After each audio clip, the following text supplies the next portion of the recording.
Hello, everyone. Welcome in. Thank you so much for being here, for joining me. Today, I am going to talk about a topic that has been on my heart for a little bit, for which is the topic of creating your own luck, both in your life and in your career. What the people on TikTok are calling lucky girl syndrome these days. So, I want to add my perspective and my spin on it.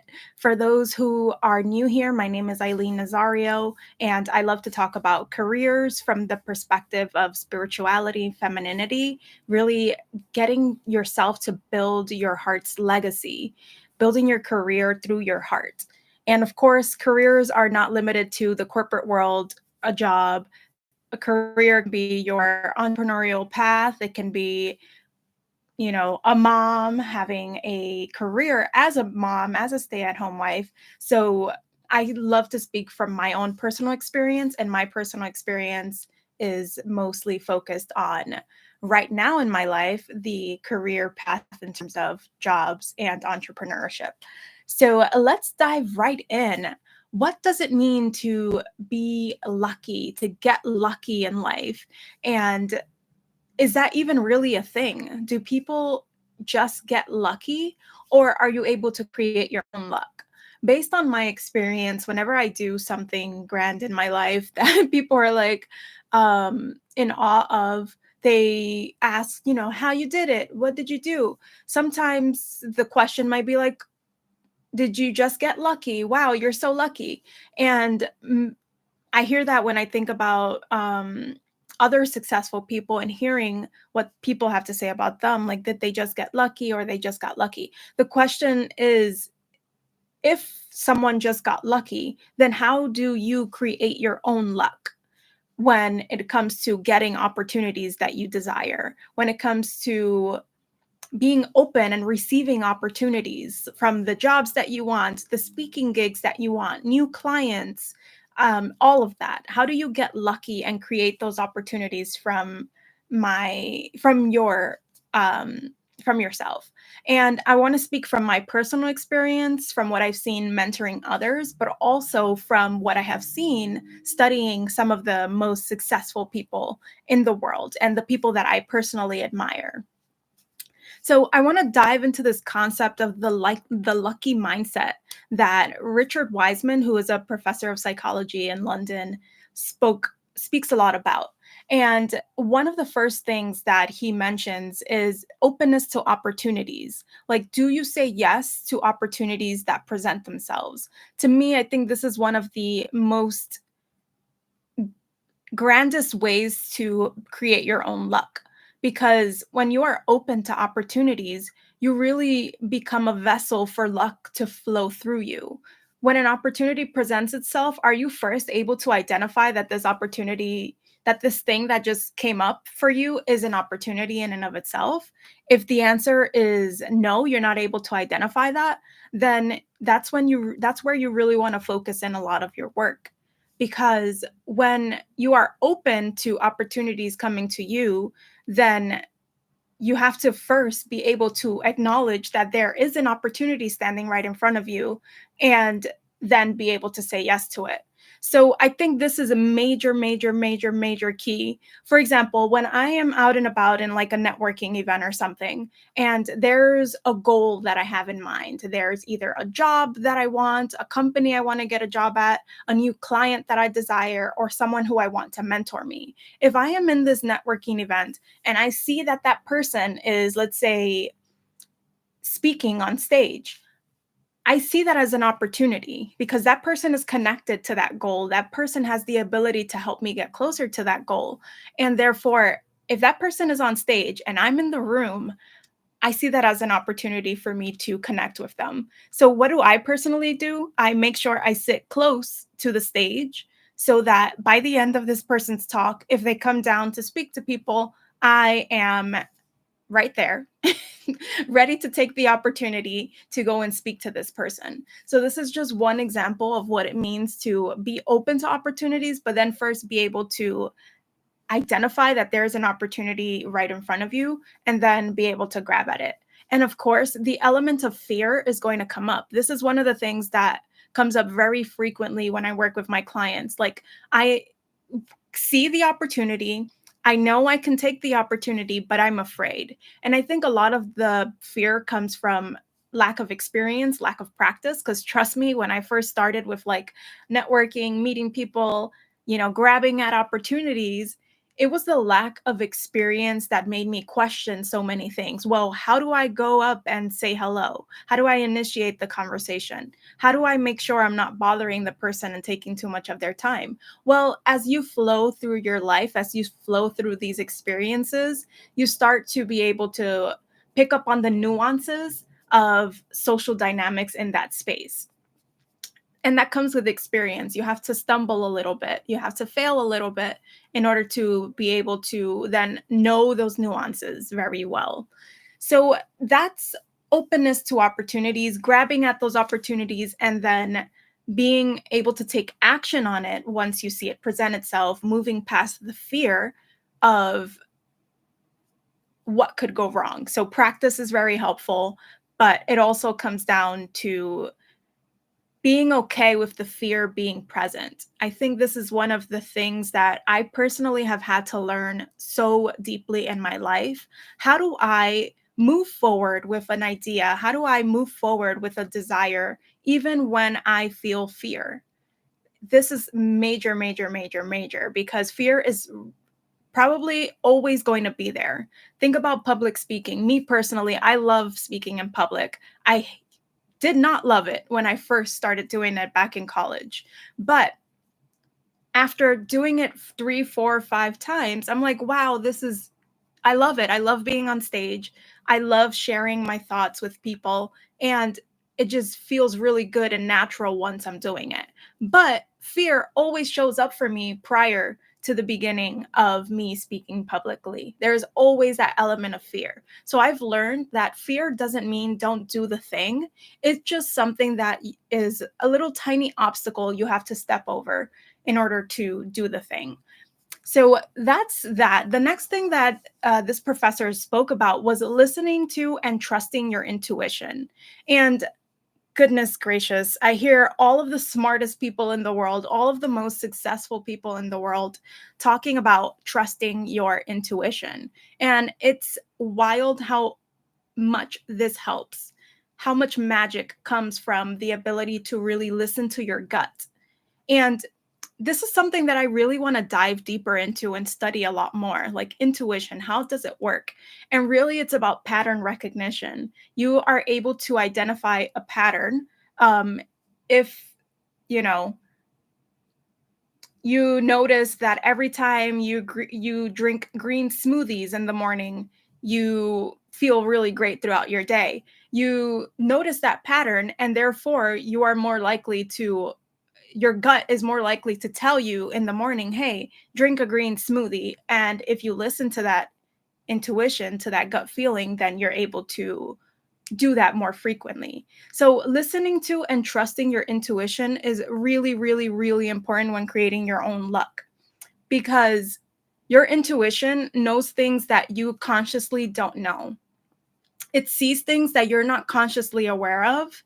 And it is those nudges that really help you identify opportunities. It's those nudges that help you see how you are a good fit for an opportunity. And it is those nudges that are God channeling through you, the divine channeling through you. So the real question here is, how deeply are you able to sit with your own intuition? How deeply are you able to listen to your intuition, listen to your gut feelings, listen to those internal nudges? Because what does it serve you to have that intuition? What does it serve you to have those internal nudges if you are not able to actually listen to them, if you're not able to actually hear them and follow them? Eeyore says, wow, very mind opening. Thank you, thank you, thank you, dear. If you're not able to really sit and listen to them, then those internal nudges don't mean much of anything. They're just a feeling. But when you are able to actually open yourself up to what your intuition is telling you and take one step forward. In the very beginning, when you first start learning how to listen to you and trust your intuition, you might not be very confident in your ability to do so. And therefore, you just take a step forward. I have a gut feeling that this is what I should do next. And then you listen to it. And every single time you listen to that gut feeling, it becomes stronger. Because the more you listen, let's say, for example, you have a friend and that friend says very interesting things, but that friend is very quiet. So let's say you first meet this friend and you notice, oh, that was a very interesting insight, and let's say you go down the path of not listening to that friend, and therefore that friend remains quiet, doesn't speak up, and therefore you don't hear those insights anymore.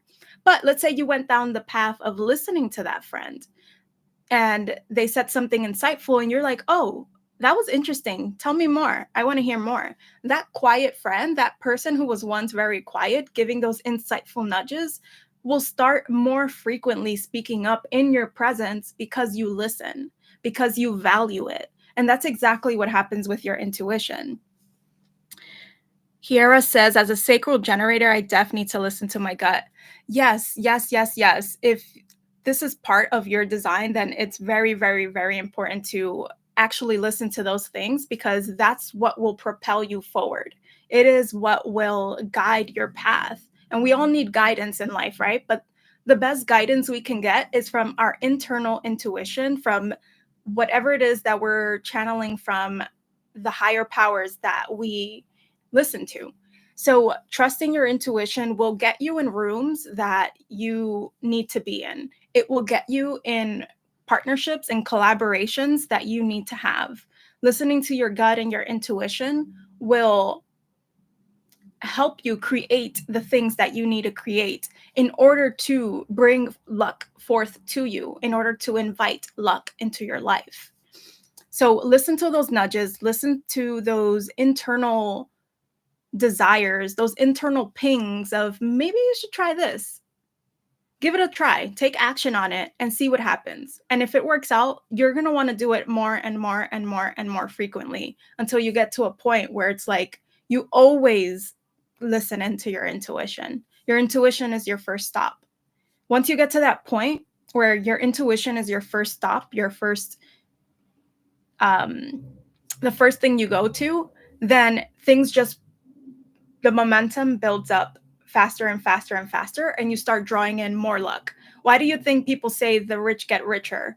Because once you know how to do this, once you know how to draw this luck to you, or in the case of the rich get richer, once you know how to draw wealth to you, you just compound upon it. You just keep doing it over and over and over again. It becomes a repetitive process that it's just second nature to you now. So that's what I say in one of my programs. Like, Ignite Your Job Search was one of the programs that I wrote.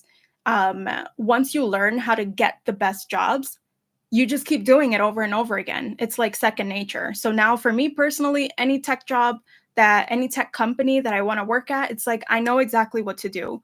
I know how to follow the process. It's now become part of my internal gut wisdom.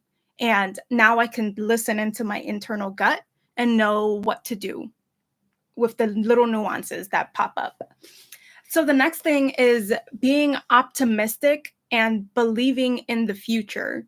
So this one I think is a huge thing that stops and blocks a lot of people, because if you want to create your own luck in life, then you have to believe that the things that you want, you're able to have them.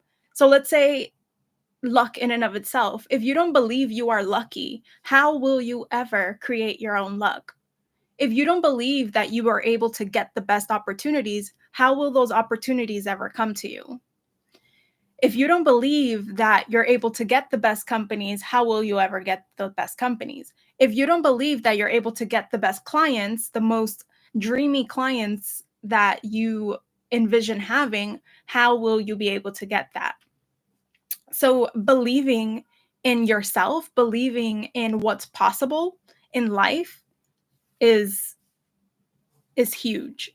So you want to start from asking yourself that question. Do you believe the things that you want, the opportunities you desire are possible for you?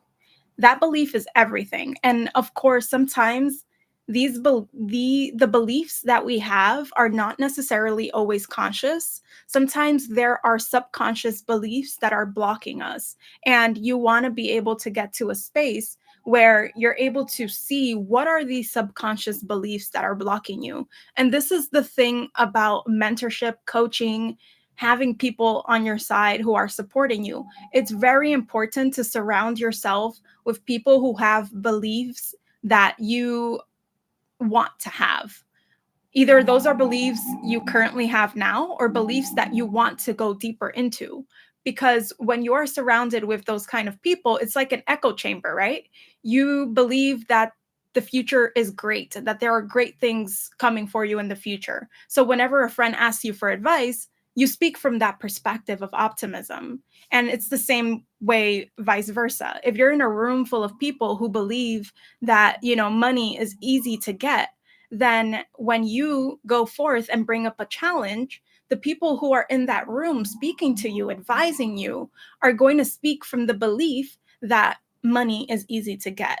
And so the more you're able to surround yourself by people who have these strong beliefs that you desire or you already have, and you're able to continuously bounce those beliefs onto and off of each other, then that brings so much power and potency to the luck that you are trying to create in your life. Belief is everything, and it's fundamental, and it's one of the things that if you are able to invest your time, money, and energy into, your belief system is going to be huge. One of the things I personally love to do is, like, when I want to have a new belief, I write it down very prettily. So, like, I don't know, I'll grab construction paper or colored paper, or I don't know, grabbing my journal, for example, taking a beautiful page out of the journal and grabbing markers and colored pencils and really just writing that belief out in a very pretty way onto a piece of paper and pasting it on my wall. And this to me has been huge throughout my entire life. Like, if I'm able to take a new belief, make it pretty, post it on my wall, then I'm frequently paying attention to that belief. I am frequently looking at that belief. It is consistently becoming part of me because not only is it in my mind now, it is in my environment. And there is this kind of symbiotic relationship. What you nurture in your mind will come forth in your environment. The same way, what you nurture in your environment will plant seeds into your mind. So that symbiotic bouncing off of is very important to creating your own luck. And then the last thing that came up was transmuting bad luck into good luck. So if something happens, do you find yourself saying, oops, well, maybe this thing is not for me? Or do you find yourself saying, oops, well, I did that a little wrong. Maybe I can tweak it a little bit and do it better next time. And when this is kind of the idea of turning an obstacle into an opportunity. And this is one of the things that some of the girls that I talk to most frequently love to bring up, turning obstacles into opportunities. And that's what it means to transmute bad things happening to good things happening. So, how can you use it to your benefit? How can you use it to create something even bigger and something better, to tweak your approach, to kind of refine your craft? And that's what it's all about, right? Like when you're, um, I don't know, sculpting something, and let's say you're sculpting a face and you make the eyes too wide apart. And then you slowly find a way to bring those eyes together and you start tweaking it a little bit and you make it pretty. There's no mistakes in art. There are no mistakes in art. And that's how I want you to see your life. When it comes to your life, when it comes to your career, there are no mistakes in your life and your career. It's all part of your art. It's all part of the process. How are you able to transmute those things that seem like mistakes into good things? How can you use it as your art? Eor says, thanks for the tip of writing out your belief. Yes, writing it out, creating something tangible that you can see, that you can touch, that you can be inspired by, especially when you place it in your environment, it continuously speaks to you. And you want people speaking good things to you. You want your environment speaking good things to you. So you continuously build off of that. So I 100% agree with that. And so when it comes to transmuting this bad luck or these mistakes into good, it really is about seeing how you can use everything that happens in your life as an opportunity. And the way that I have found myself using this most frequently is when something happens, I look at it from the perspective of how might God be looking out for me by allowing this thing to come into my life. So, if let's say I leave my home and I realize that I forgot my keys or I forgot my phone and I turn back around, I have to turn back around, go back home, get the thing that I forgot. You can look at it from the perspective of, oh my God, I'm so unlucky. Now I'm going to be late for X, Y, and Z thing. Instead, how might God be looking out for me by making me forget this thing at home? How might God be protecting me?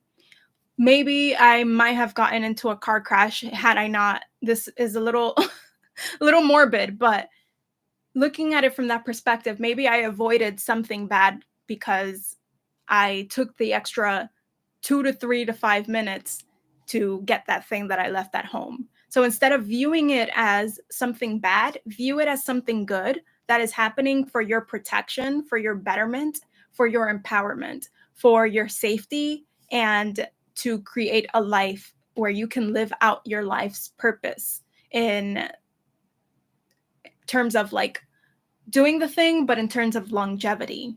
So that is always super, super, super helpful. Hi, Default Abundance. So happy to see you here. Super, super glad to see you here. Um, and then there's this one phrase from, what's her name? Abraham Hicks. So on YouTube, there's this video that is like having some of the things she says on replay. And one that I love is this audio clip of her saying, everything is always working out for me. Even if it seems that it's not, things are always working out for me. And whenever I'm feeling like I am going through a rough patch in my life, I like to play that audio on repeat. Because again, it's all about what beliefs are you planting into your mind. Everything is always working out for me. Even when I cannot see that things are working out, they are always working out for me. So that is also a key to like turning things that look like they're bad or a rough patch in your life into good. When you have that deep internal knowing that things are always working out for you. And when you have that belief, you are going to create your own luck. And people are going to wonder, like, how did you do it? It's because you have all of these things in place. I don't know if some of you have seen the Naval, I forget how to pronounce his name, Naval Ravikant. He's the co-founder of Angels List, and he has this very popular Twitter thread that he then turned into a podcast called How to Get Rich Without Getting Lucky. So before we close, I do want to run through these 4 kinds of luck that he states in that podcast. And I'll try to drop a link to it in the description box so you guys can see, can listen to it. It's a very long podcast, but I think these 4 kinds of luck that he talks about in that podcast are very, very, very useful for us when we start to look into how to create our own luck. So let's jump into them. The first one is blind luck, where, that's the lucky hits, the lucky strikes that you're just like, I did nothing to get lucky in this way. I don't know, let's say winning the lottery or something, or going to a slot machine and getting all sevens. That's blind luck. You literally didn't do anything. You just pulled the lever and you won. So that there's really nothing you can do to control that kind of luck. Then there's the second kind of luck that he details, and it is the luck from hustling. So when you're doing a lot of stuff, you will eventually run into a lucky break. So let's say you're at a networking event and you're hustling, you're going through the room, talking to everyone you can speak to. And eventually you will stumble upon some kind of opportunity that is going to help you get the thing that you wanted, help you get towards that goal that you wanted. So, from all of that hustling you did, something was bound to pop up, right? It's almost like a numbers game. That's what I consider luck from hustling to be. It's like a numbers game. The more you do, the more opportunities you're bound to bump into. So that's the second kind of luck. The third kind of luck, and these lucks kind of like build upon each other. So within luck from hustling, you will find blind luck. The next kind of luck is luck from preparation, where you're doing the work, you're doing the work, you're doing the work. So when opportunities arise, you are prepared to take on those opportunities. So again, this builds upon the others. There's some level of blind luck, there's some level of hustling that has happened through your process of preparation. But once the opportunities pop up, you are prepared to identify the opportunity. You are prepared to actually make something great from that opportunity. Let's see what you guys are saying here. ER says, sometimes for me, when something bad happens to me, I check in with myself to see what I am mirroring and correct my internal language, and immediately the bad stops. All things work for good. Yes, I love that. Seeing what you are mirroring and correcting the internal language. Like, how are you speaking to yourself internally? Your internal thoughts, your internal critic, your internal judge will change things in your life. Yours says, yes, numbers game is kind of luck. Yeah, it seems like it's lucky. No, well, it's kind of you just did a ton of stuff, went through enough no's in order to find that yes. So it's like you get through 99 no's, and then the 100th person you speak to is a yes. That's luck from hustling. It's luck from the numbers game. Luck from preparation is more like, well, you have been focused in on the subject of, let's say, I don't know, slime. The people who loved slime before slime became popular on the internet. They were learning how to make slime. They were learning how to make glittered slime, how to make gooey slime, pink, purple, all kinds of slimes. And then all of a sudden, slimes became popular and now they gain 1 million subscribers overnight. What is that? That's luck, but it's luck from the perspective of this person has been preparing for this opportunity without even knowing this opportunity would present itself. And that's a kind of luck from preparation. So then the fourth one that Naval mentions is the luck from your unique character, which is people seek you out for an opportunity because you are known for that thing. So similarly with the slime, if let's say, for example, you are known in your community to be great with creating slime, when there's an opportunity to work and collaborate with a brand who is now adding slime to their catalog of products, then you are known as that person, and therefore you are the, let's say, the best at that, and therefore you are the one that they're going to reach out to in order to create this collaboration. So it's luck from your unique character, from what you are known for. When you are able to be known for a thing, then people will come to you for it. So luck will start to find you instead of you going out there and seeking luck. So how can you turn yourself into the kind of person that luck seeks out? Opportunities seek you out. You are an invitation to opportunities to come to you because of what you do, because of who you are, because of what you share out into the world. And that's a key thing, right? Like if people don't know what you do, how will luck find you? If people don't know what you are about, how will they present you with opportunities, or how will they say your name in rooms where opportunities that are a good fit for you come up? So you want to be able to share who you are, share your work, share your craft, share your secrets, your sacred services with people. Don't keep yourself a secret. Do not be your best kept secret. Because when you are, people don't know how to match you up with opportunities. Luck cannot find you when you are hiding. Luck cannot find you when you are hiding. And there we have it, guys. Thank you so much for joining me and for your wonderful insights in the chat.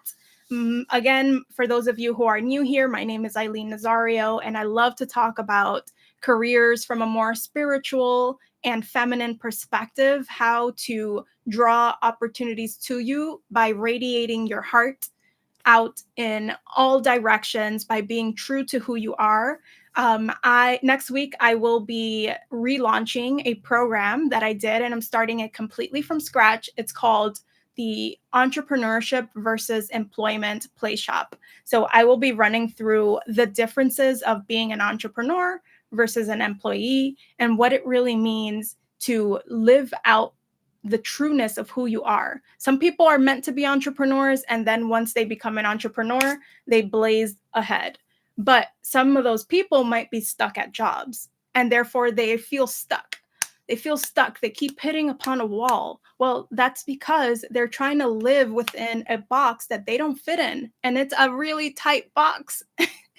And therefore, when you're trying to fit yourself into a box, luck can't find you in that box because luck is not looking for you in that box. Luck is looking for you somewhere else. But because you are this entrepreneurial spirit that's stuck in this box, you can't break free, break out of that. So I will be doing a play shop live. And those of you who are interested, I dropped the link in the description box, Entrepreneurship versus Employment Play Shop, and we'll be doing it live, and that will live on forever. So you will have access to that forever, and anything that I add on to it as I go through my own personal journey, I will continue to add on to it. So thank you guys so much for being here with me. Eeyore says, I'm here because I listened to you and Mina. Love you both. Thank you so much for being here. And thank you for bringing that up. Like this is such a great example of luck finding you. Like when you see an opportunity, you're able to identify like, oh, this is a great opportunity, and work within that opportunity. So Mina and I've been working with Mina for a few years. I'm part of her CEO Boss Queen program. So I've learned a lot from her, and I love the work that she does. She has helped me own and be true to who I am so many times. She's actually the reason that I created the Entrepreneurship versus Employment Play Shop, because she's like, Eileen, a lot of people need to know about this thing. A lot of people are going through the struggle of not knowing whether they should quit their jobs because they want to be an entrepreneur, or if they should just stay at their jobs. So this is what I mean. Being in rooms with people who will create opportunities for you, who will present opportunities for you. And then you say, yes, you raise your hand and say, I would love to, I will do it. So that is all for today. Thank you guys so much for joining me, and I cannot wait to see you guys again next time. Talk to you later. Bye-bye.